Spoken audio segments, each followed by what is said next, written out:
ప్రభునందు ప్రియులైన మీకందరికీ యేసుక్రీస్తు ప్రభువారి నామంలో శుభవందనాలు తెలియజేస్తూ ఉన్నాం.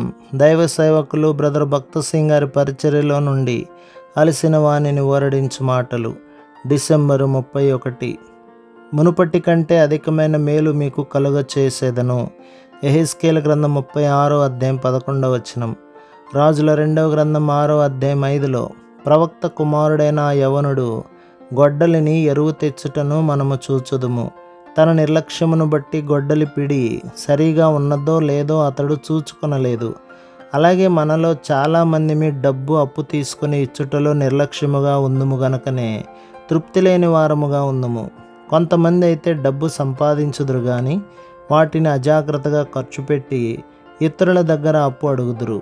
అలాగే మనము నిర్లక్ష్యతను బట్టి మన ప్రార్థన, బైబిల్ చదువు సమయములను తగ్గించుకున్న వారముగా ఉందుము. మన దశమ భాగమును ఇతరుల అక్కర్ల కొరకు వాడి మన సంతోషమును పోగొట్టుకుందుము. ఏది మనము గత దినములలో పోగొట్టుకుంటేమో దానిని తిరిగి సంపాదించుకొనుటకు ప్రభువు మనతో చెప్పుచున్న మాట ఏమనగా, మునుపటి కంటే అధికమైన మేలు మీకు కలుగ చేసేదను. యెహెజ్కేలు గ్రంథం 36వ అధ్యాయం 8 నుండి 11లలో ప్రతి పర్వతము ఫలించని స్థితిలో ఉండక చిగురు పెట్టి అంతటను అధికముగా ఫలించవలెననున్నదియే ప్రభువు యొక్క ఆశ. ఆ దినములలో కొన్ని పర్వతములు 1500 సంవత్సరముల కంటే ఎక్కువగా ఫలించని స్థితిలో ఉన్నవి. ప్రవచనము ప్రకారము ఫలించని ఆ స్థలము సారవంతమైనది.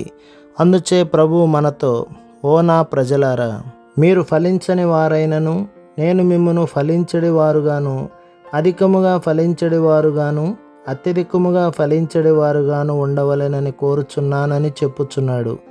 అయితే మొదటిగా మనలను స్వతంత్రించుకొని ఇంకా అత్యధికముగా వాడుకొనవలెనని ఆయన కోరుచున్నాడు.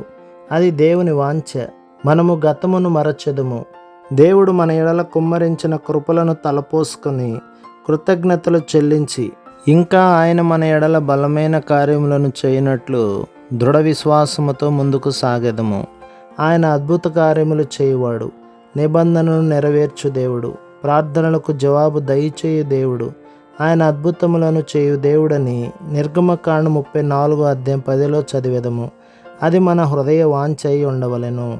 మనలను ఆయన సంపూర్ణముగా స్వతంత్రించుకొనవలెనని ఆయనకు మొరపెట్టెదము.